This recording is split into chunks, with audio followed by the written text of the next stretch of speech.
Maybe you know, Mr. Chair, through the ComSec, if SPO4 Carrillo has made an appearance today. Comsec?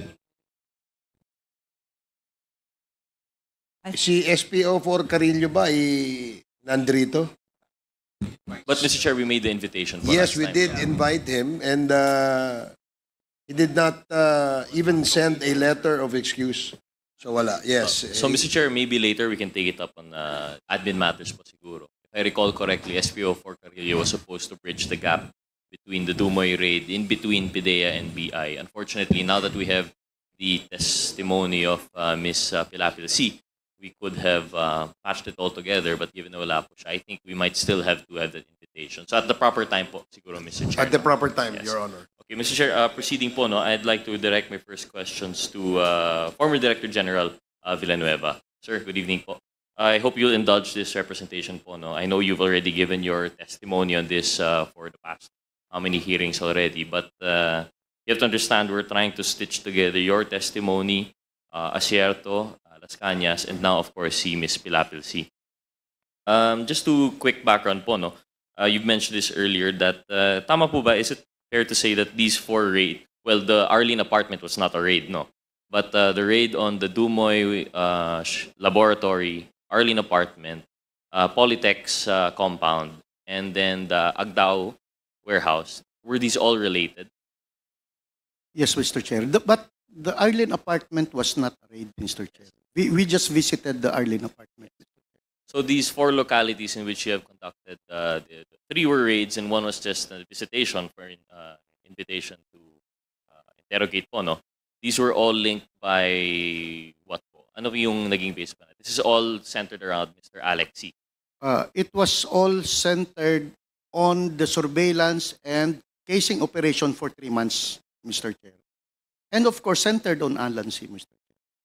So it's centered on Mr. Alex C, and they're all related in the sense po na based on your findings, the Dumoy property is the laboratory, the Arlene apartment housed the chemists, and maybe know the relation po of the what were the other one? Agdao, Mr. Chair. Agdao warehouse and the Bunawan, Mr. Bunawan. Chair. So Yes. ano po yung relation ng Bunawan and Agdao? Yung Dumoy, Mr. Chair, yun yung clandestine laboratory. Yung Arlene apartment, Mr. Chair, is doon nakatira sila Alan C. At doon dumiretso yung dalawang chemist galing sa Maynila papuntang Davao. So naging place of interest namin yung Arlene apartment. Yung Agdao, Mr. Chair, is doon naglalagi si Mr. Kim, one of those who died during the raid, doon naglalagi si Alex Kim. May bibilihin, tapos pupunta doon with yung aluminum truck niya. So, point of interest pa rin namin yung Agdao. Yung Bunawan, Mr. Chair, is, I believe, owned by Alex Kim. At doon naman sila magkasama ni Jong Pilapil. And that Bunawan, the Polytech's corporation, ito po yung foam factory nila Alan C. at Jed Pilapil. Na andun, Mr. Chair, doon namin nakuha yung napakalaking air scrubber. Air scrubber is walang use on industrial. Ang air scrubber is only used para sa Shabu Laboratory. And tinanong namin ang Amerikano tungkol dito, pinicturan, actually bumisita doon yung Amerikano, ang sabi niya, this will be used for mega laboratory somewhere.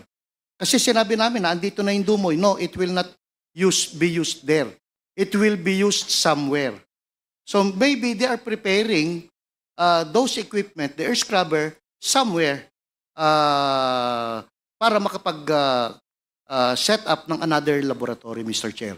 And luckily, yung Agdao, Mr. Chair, naandun lahat yung mga precursors, controlled precursors and essential chemicals na panggawa ng shabu. At dun sa Polytechs International, Mr. Chair, is naandun yung air scrubber, Mr. Chair. Thank you. And Dumoy was an actual operating lab. Actual laboratory, Mr. Thank Chair. you. Mr. Chair, just to drive the point earlier po, no? You mentioned that you only have you had an organic membership in your. This was not PIDEA yet po, no? At the time, this was the predecessor. Wala pang actual PIDEA dyan, Mr. Chair, kasi kagagawa lang ng PIDEA, 2002 eh. 2004, pulis pa po yung galing NARCOM, yun yung naging PIDEA. Tapos ang ginamit ko po doon ay members din ng Police Anti-Crime and Emergency Response and some of the personnel from Regional Mobile Group 11, Mr. Chair. So this was already a composite. Composite, group. including yung EDSOT ni Colonel Asierto, Mr. Chair. But Mr. Chair, at the time, those under your command, what was your position and title po at this time? What was your office? I'm the regional director of PIDEA Regional So may Office PIDEA 11. na po at this Yes, time. Mr. Chair. Newly created 2002. It's just Yes, that wala Mr. pang Chair. tao. So how many organic members of PIDEA did you have at your Wala command? pang, ano kami, sir, Mr. Chair, wala pa kaming 15. Okay, so Kaya not nga, even kumuha ako 15. na ibang tao sa PACER, kumuha ako na ibang tao sa Regional Mobile Group. And Mr. this Chair. included si Mr. Madre Ramos po ba? Monte de Ramos, Mr. Monte Chair. de Ramos Yes, is Mr. Chair. organic member ng PIDEA. Hindi, Mr. Chair, kasi galing siya ng NDEP before.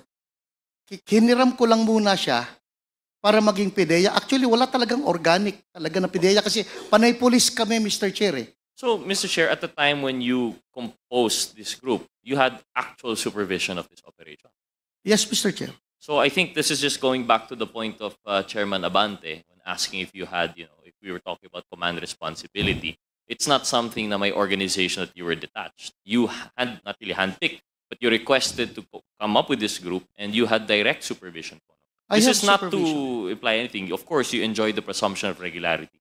But I just wanted to point out po, siguro at what Chairman Abante was saying, that in relation to command responsibility and whether there be liabilities, I think there was a very close-knit and direct part for your team as a whole. I don't think it was that detached. But we'll go back to that at a later time, Mr. Villanueva.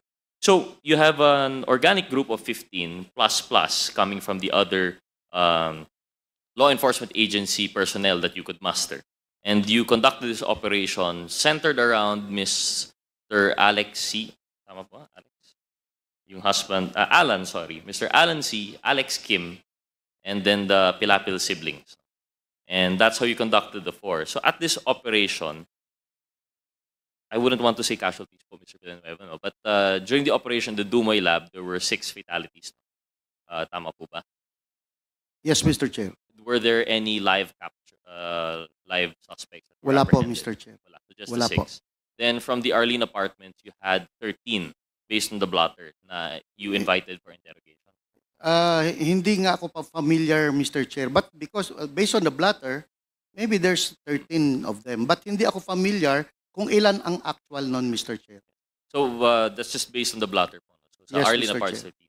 For the Agdao and the Bunawan raids, wala pong Walang na. tao, Mr. So this is mostly just the air scrubber sa Bunawan and then the precursor chemicals in Agdao. Yes, Mr. Chair. So if we're talking about personality suspects, you have 6 killed in action in Agdao, in Dumoy, and then the 11 that were investigated. Out of the 13, sorry. So out of the 13 that you invited for interrogation, and you don't recall po how many. Eventually, according to the plotter, you turned it over to the Bureau of Immigration. And doon po tayo nagkalituan po, no? Yes, Mr. Last hearing, you said you don't remember how many you turned over. The Bureau in Bureau of Immigration naman wouldn't know also how many they received. That's why po we were trying to invite si SPO4 Carrillo. And why is that po again, Mr. Villanueva? Mr. Carrillo was under your command po ba? And siya yung in charge? ng He was custody my nila? operations officer during that time, Mr. Chair. And he was definitely in charge of the turnover to the Bureau of Immigration. Actually, Mr. Chair, dahil nagkakaganong-ganon na kami, so may mga lakad sila Carrillo na sila na yung lumakad. And part of that is sila na nga yung nag-turnover nung mga Chinese do sa immigration, Mr. Chair. So, personal knowledge, wala akong personal knowledge actual dun sa ginawa ni Carrillo. Pero part of that is, ito yung sinasabi ko na kung anong mga kailangan yung gawin, you do it because everything was delegated.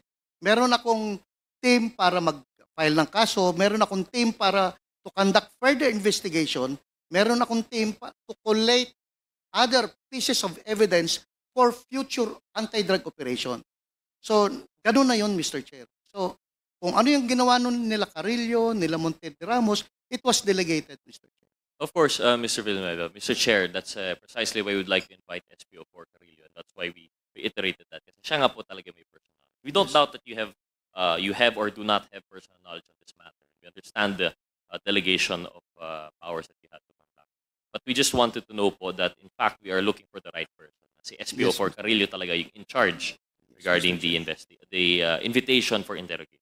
So with that, Mr. Chair, we'd like to know what you do know for personal knowledge regarding that January 1 invitation. So, tama po ba? You confirmed as questioned by Chairman Nabante that you invited si Ms. Jed Pilapil C noong January 1. Tama po ba? Marami ring dinala sa office eh. Marami Marami ring dinala sa immigration kasi kasama doon Davao City Police Office, Mr. Chair eh.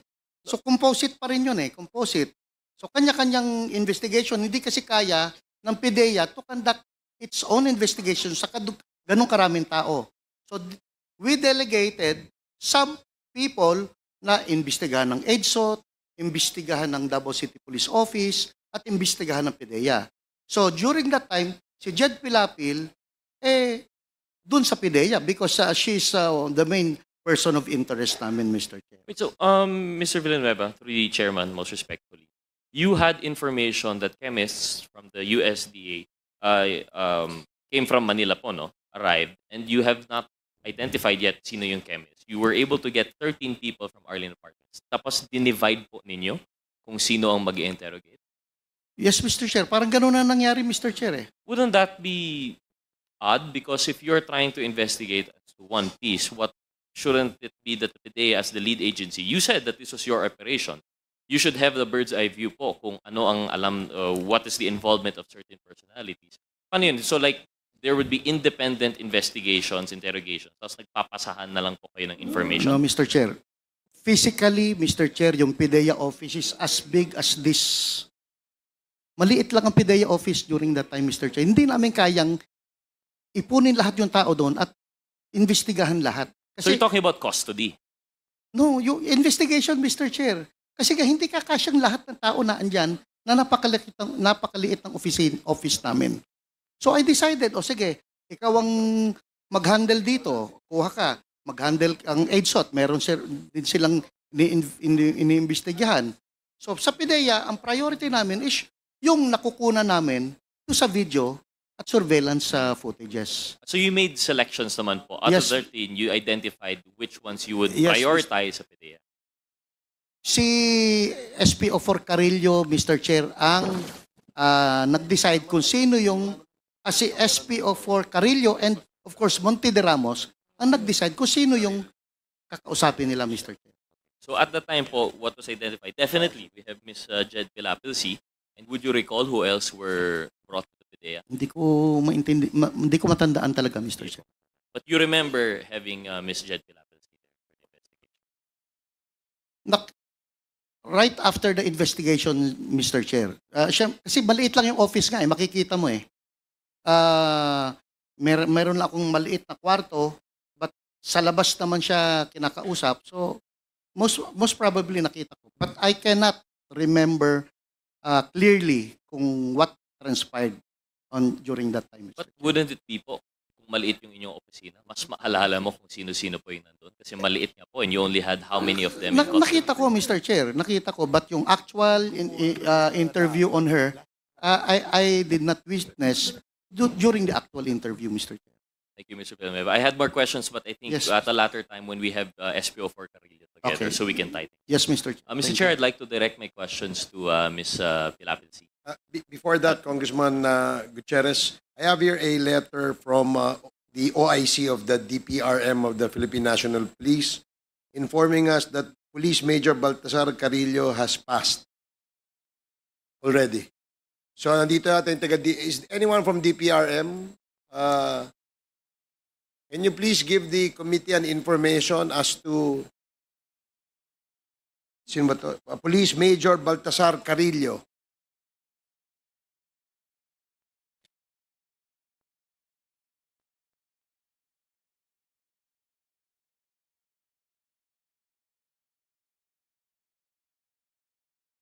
Can you please identify yourself? Good evening, sir. I'm Police Major Randolph Amorcabilis Macoy from PRBS, the Chief Inventory Section of the Pensions and Gratuity Division. Sige, what can you tell this committee about Major Carillo? Because he was invited for today's committee hearing, but he did not attend. According, sir, to the issued General Order Number NHQG or CPO 2020-820, Police Major Baltasar Kimson Carillo from Pro 11 is effectively posthumously retired effective December 19, 2019 po, sir.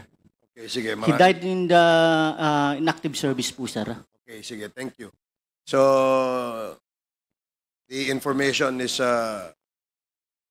well taken. So, you may proceed, Congressman Gutierrez. Thank you, Mr. Chair. I guess that would explain why no letter was received by this committee. It's unfortunate po, no? Because he would be our only lead to the question of what happened, what truly happened in the Dumoy and Arlene Apartments issue.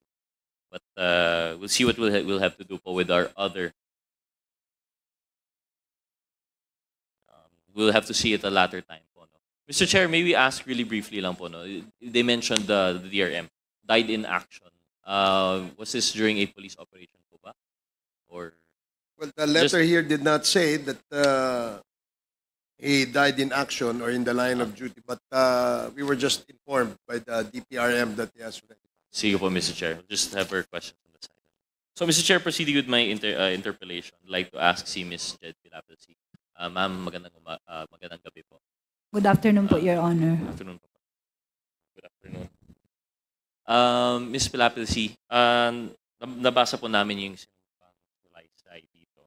At marami po kayong nabanggit in relation to po yung nangyari dito sa Dumoy.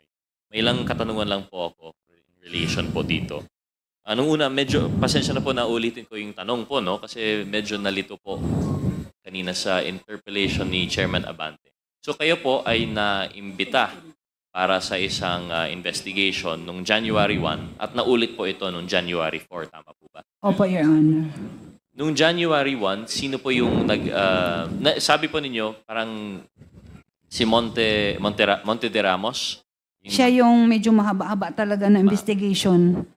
Pero naimbestigahan din po ako, pinapasok ako ni Sir Wilkins doon sa office niya, yung maliit niya na office, kasama yung anak ko, bitbit ko, na may tinatanong din po siya sa akin. Nung January 1 po ito? Opo. So, January 1, mahaba-habang investigation by Monte de Ramos. May short portion pa. Akala ko po, sabi po ninyo, hindi po nagtanong sa'yo personally si Mr. Hindi yung Villanueva. kanina kasi sir, Your Honor, I'm sorry.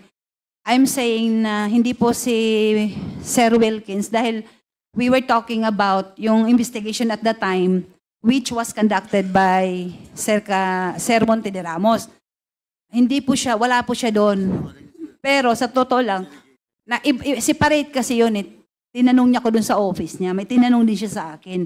Yung kay Sir Monte de Ramos, yun yung mahaba-haba ng mga tanong-tanong niya. So ito po yung sinasabi ni Mr. Villanueva kanina na maliit yung opisina, meron siyang sariling office, kayo po Opo. nasa labas. Doon po yung connection po kayo ni Monte de Ramos. Tapos at a latter time, pumasok po kayo sa opisina mismo ni Opo. Mr. Villanueva. At meron rin kayong interrogation na pong nangyari po. And ano po, Your Honor, I cannot exactly remember if nauna ba si Sir Wilkins o yung si Sir Monte de Ramos. Pero I was interrogated in the same day po na kasi ito lang yung tinanong sa akin ni Sir Wilkins na Jed, ituro mo kung saan pa yung mga laboratory ng asawa mo kasi parang ito yung bargain para makalaya ko. Sabi ko sa kanya, hindi ko nga alam po yung asawa ko na may laboratory, paano ko ituturo na meron siyang ibang laboratory. Kayo naman ang nag-surveillance. So actually, I was sarcastic at that time. I'm sorry for that. Nasagot ko talaga siya, bakit mo ko tatanungin?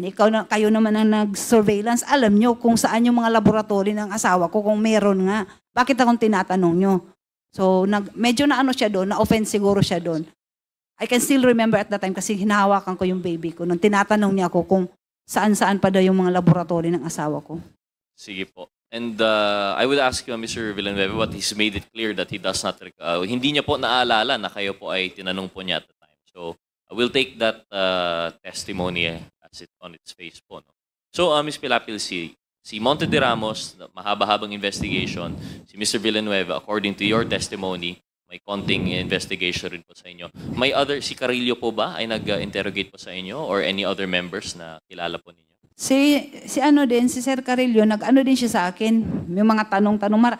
Actually, naalala ko yun. Pinapunta ko doon sa likod ng office ng PDEA. Hindi talaga sa office.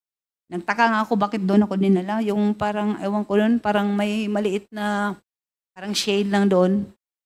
Hindi ko rin kilala yung mga tao na nag-interrogate sa akin. Marami sila actually. Binibidyo pang ako nila while nagatanong sila sa akin. Doon sila, pero hindi ko talaga sila kilala kung sino sila. Sige po. And naimbita ulit po kayo sa PDEA, no? Noong January 4. Opo, Your Honor. And sino po yung mga nag-investigate po sa iyo? Can you give us a rundown po, gaya nung ginawa mo po dito for January 1? Sino pong unang... The same pa rin people. Kaya nga ito, hindi ko sila makalimutan kasi ito silang dalawa, si Val Carillo at saka yung si Monte de Ramos. Sila po yung yung palagi nagtatanong po sa akin, Your Honor. Separately, hindi magkasabay. Hindi. Iba-iba. Separately January 4. Nung January 4, na-investigate, na-interrogate, na-question po ba kayo ni Mr. Villanueva? Hindi ko na po maalala. Once lang po na... So January 1 po yung naalala? Oh, once lang talaga. Naalala ko na yun lang. Tinanong niya po yung tungkol doon. So going back po to sa iyong investigation ng January 1, nabanggit po ninyo na tinatanong po kayo kung may mga laboratories or whatnot. But based on sa sinumpaang salaysay po ninyo, nabanggit nyo na tinanong rin naman kayo kung ano po yung inyong mga negosyo. At doon mo po nabanggit, no? Dito binanggit po ninyo na candies at chocolates yung iyong distribution doon sa Agdao. Opo. And nabanggit po ninyo na binili nyo rin yung Dumoy para iparenta. Binili rin po, meron rin po kayong paggawa ng foam at metal sa Bunawan. At of course, yung Arlene apartment, doon po kayo nakatira. So coincidentally, ito rin po yung 4 locations na naging target po ng investigation and raid ng PDEA. Tama po ba? Hindi ko nga po alam na sino-surveillance po ako, Your Honor. Honestly, wala kong alam. Pero yun nga po, ito yung mga localities, ito yung mga location. Itong mga binanggit mo po dito, yun mismo yung mga O kasi yun po yung parang routine ko po araw-araw. Okay po. So at the time po, nung nalaman po ninyo na based on the investigation, halimbawa, yung paggawaan po ninyo ng foam and mattress sa Bunawan, nahanapan pala ng air scrubber. Yung inyong warehouse sa Agdao na supposedly for distribution of candies and chocolates, nahanapan pala ng mga precursor chemicals. I'm sure may mga pictures po yun na pinalabas. Nagulat po ba kayo? Honestly po, Your Honor, hindi ko po talaga alam na meron yung mga scrubber, yung mga gina-mention po ni Sir Wilkins. Wala pa akong alam doon. Kasi pag pupunta po ako sa office, sa area, usually sa office po ako kasi nga ako ngayon nag-a-account po sa business po. Back po sa binanggit po ninyo tungkol sa Arlene apartment. Sabi po ninyo sa inyong apartment, 5 po kayo, no? That's, 6. Ikaw po yun, yung inyong asawa, yung inyong kapatid, mother-in-law, father-in-law, at kasambahay. Tama po ba? Anak ko po. Ay, at anak pa. So, 7. Tapos, yung in the other rented apartments na mga Chinese nationals rin, may naalala po kayong number kung ilan po sila doon? Ilan pong... Kasi kami, door 1 po kami, Your Honor. Tapos yung door 2, CD yun ang apelido, pero hindi ko sila kilala. Mga Chinese din yun. Yung 3, yung 4, hindi ko nakilala. Yung sa 7 lang po.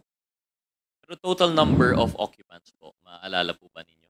In addition to the 7 na kayo po sa inyong apartment. Hindi ko talaga maano, Your Honor, kung ilan po talaga yung sila. Kasi nung dinala po kami doon sa PDEA, pinasakay po kami lahat, pero hindi ko po alam kung ilan kami at that time po, Your Honor. Sa bagay po, no, inamin naman ni Mr. Villanueva na kinuha po kayo from Arlene apartment, separate na po kayo to different offices. So, hindi sabay-sabay yung based on the blotter na 13 personalities. Sige po. One last question po, no? Kasi sana po naintindihan po ninyo na naramdaman ko po yung sinasabi po ninyo earlier to the Honorable Chairman. masakit po na balikan tong experience. Pero I hope you understand, kailangan po namin ito kasi nga po marami ng mga pieces of evidence and testimony na lumalabas ulit. This is why we have to revisit po yung nangyari. And one of those mentioned was that of two of them actually. Yung testimony ni Arturo Las Cañas and ni Colonel Asierto. At may nabanggit po na personalities dito. Nung una, si Mr. Hong Ming Yang na naitanong na po sa inyo and you confirmed na kilala po ninyo. But I also have to bring up si Mr. Johnson Chua, and I think this was also questioned by, I think, Chair Barbers, I think.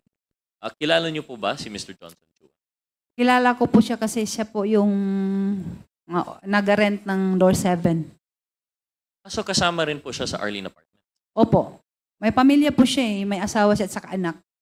Siya po ba ay kasosyo rin po ninyo in yung sa Dumoy, yung sa Agdao, yung sa Punawan? Hindi ko po maalala pero sila, friend po sila ng asawa ko po. Malapit na magkaibigan po ba? Or Siguro kasi nga yung, di ba, kapitbahay, tapos minsan kasi nagmamadyong sila doon. Yun lang. Parang yun lang ang parang nakikita ko na nila, na pumupunta siya doon.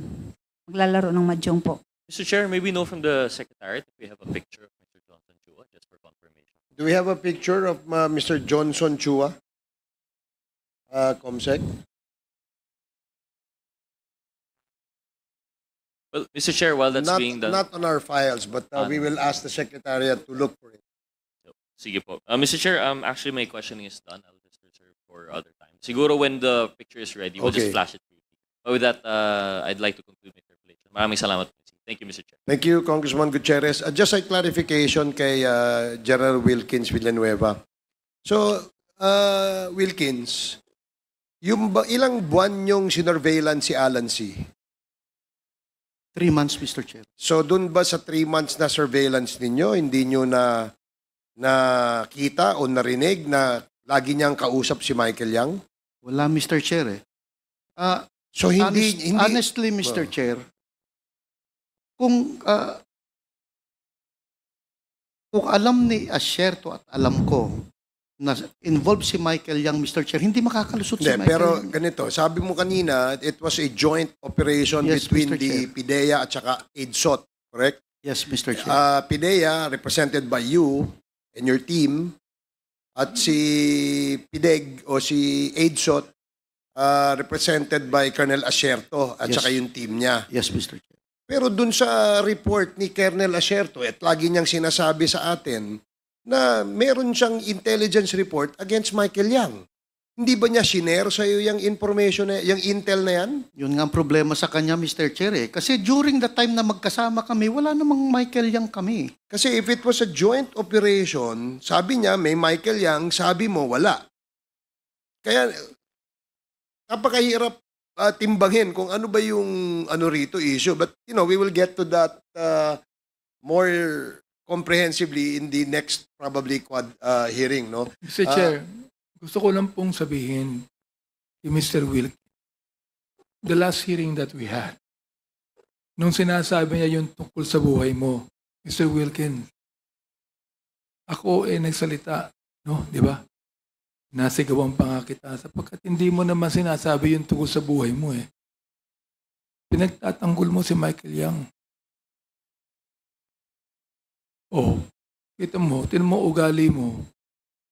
May ugali ka pang hindi maganda rito. Hindi mo kinakailangang magkaroon ng ganyang ugali. Sinasabi ko lang sa iyo ang totoo. At the time that you were actually telling us who you are and your family, you mentioned Michael Yang and you even protected him. Yun ang nakalagay. If you want, we could be able to get the record para makita dyan, malaman natin. Mr. Chairman, thank you. Okay, salamat, Congressman Abante. Yun lang, no? It still remains a puzzle to most of us, considering that merong joint operation, pero yung side ni Colonel Asierto, meron siyang intel against Michael Yang, and on the side of PIDEA, where most of it are your team, no? Team, kasama mo yun, pati si Carillo. Kayo nagsisurveillance kay Mr. Alan C. doon sa surveillance nyo kay Alan C., sinabi mismo ng asawa ni Alan C. na madalas silang pumupunta sa DCLA, kausap si Michael Yang. Pero sa inyong report, wala yun. Sige, please respond to that and then we will ask the next interpellator. Sige, yes, General Ito na nga Wilkins. kasi, Mr. Chair, kasama ng team ko yung EDSOT. Kung alam ni Asierto na merong Michael Yang, si Michael Yang makikita lang sa DCLA, Mr. Chair. Hindi naman nagtatago si Michael Yang during that time. Lumabas, Mr. Chair, si Michael Yang 2016. And so, sa akin, wala akong idea na involved si Michael Yang doon. Pero hindi na share sa iyo ni Colonel Wala, Asierto. Mr. Chair. So walang exchange of information kayo. On that Dumoy clandestine laboratory operation, Mr. Chair, ang target lang is Johnson Chua, Alan C., and Alex Kim. Alex Kim, Mr. Chair. Kung merong Michael Yang, Mr. Chair, na i-share dapat si Asierto, ang daling kunin sa ang daling puntahan sa DCLA. Hindi, kasi like example, no, ito si Alan C., Chinese citizen ito. Dumayo ng Pilipinas, napunta ng Davao. Ang kausap, mga Chinese. So definitely, if Alan C. Is a drug lord, maaaring ang mga kausap niya sa Pilipinas na Chinese din, ay maaaring may involvement sa kanyang negosyo. And I'm sure nasagi nyo yan o natisod nyo yan sa inyong intel. It's just that it's still a puzzle to us kung bakit hindi lumalabas ang pangalang Michael Yang sa side mo. Pero sa side ng ka-joint operations mo, ay lumalabas. So again, kagaya ng nasabi ko kanina, we will discuss that, deliberate on that in the next Quadcom hearing. And I hope you will still be here to cooperate with us, General Wilkins. Mr. Chair, Yes, I'd just like to share my observation in connection Share- with what you said. Okay, No short questions, just observation. observation lang. And then we now move to Chairman. Congressman Ernix Junicio. Sige, Congressman Kit. Yes, sir. Yes, because I also questioned Director Wilkins about it before. And he mentioned nga na they picked up 11 other Chinese persons who were living right next to Alan C. Living lang. No? Nakatira lang doon sa apartments right next to Alan C. They picked them up because they were considered persons of interest. Just because they were living right next to Alan C. Now the question is, why wouldn't you go and question Michael Yang if Michael Yang was a business partner of Alan C? Pinick up mo nga yung mga kapitbahay lang na Chinese din. Bakit hindi mo man lang questionin yung Michael Yang na pinupuntahan, sabi ni Jed C, pinupuntahan nila, kinakausap nila. Yun nga that's what's boggling me kasi pinick up mo yung 11 others who are just residents and residing near Alan C. Yet hindi mo pinick up yung taong kausap nila at kanegosyo nila. Yan si Michael Yang. Yun lang po, Mr. Chair. Okay, thank you, Congressman Kit. Can we show a picture of the Secretariat? Paki-flash mo nga yung picture, papa-identifyin muna natin kay Miss Jed Pilapilsi, kilala mo ba yan? Ayun, sa likod. Ayun. Ito sa harapan mo. Ito. Yung mukha niya po, parang almost the same, parang ganyan. Kaya lang kasi yung picture niya, Kanino? parang madumi, ano ba yan? Kaninong mukha yan? Yan si Johnson Chua po. Okay, Johnson Chua. Okay, sige, salamat. Thank you, hindi yan madumi. Luma lang yung picture. Okay, sige, thank you. Next, we'd like to acknowledge... Mr. Chairman, Yes, is the SDS... meron lang akong kay General Wilkins.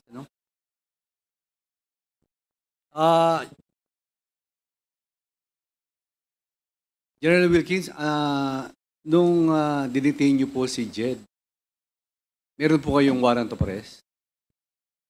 Wala po, Mr. Chair. Ano po ang basihan niyo? Bakit niyo ikinulong? Hindi naman kinulong, Mr. Chair. She was invited for interview.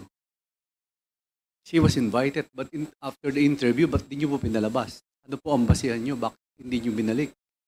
Yun nga, Mr. Chair, I cannot, since it's already delegated to my investigator, hindi ko alam kung ilang araw ba siya doon. Basta ang instruction ko is to conduct interview on Jed Pilapil because talagang person of interest siya, Mr. Chair. As to detaining her, no personal knowledge ako, Mr. Chair. Kasi nagpa-follow up operation kami doon, Mr. Chair.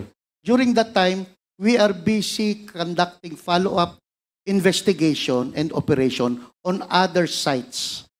Kung nasaan na ando ng mga warehouses, Mr. Chair. DG, ikaw ang head of the agency. Kailangan po alam nyo yun. Diba?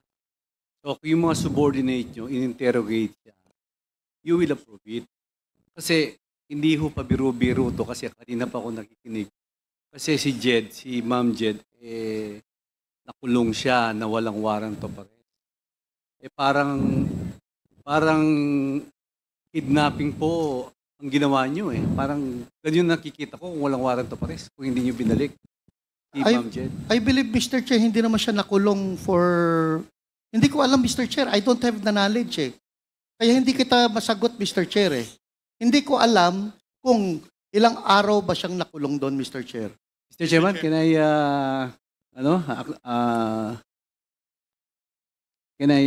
Yes, Congressman Ako, Congressman with the Ako. indulgence of SDS Gonzales. General Wilkins, si Madam Jed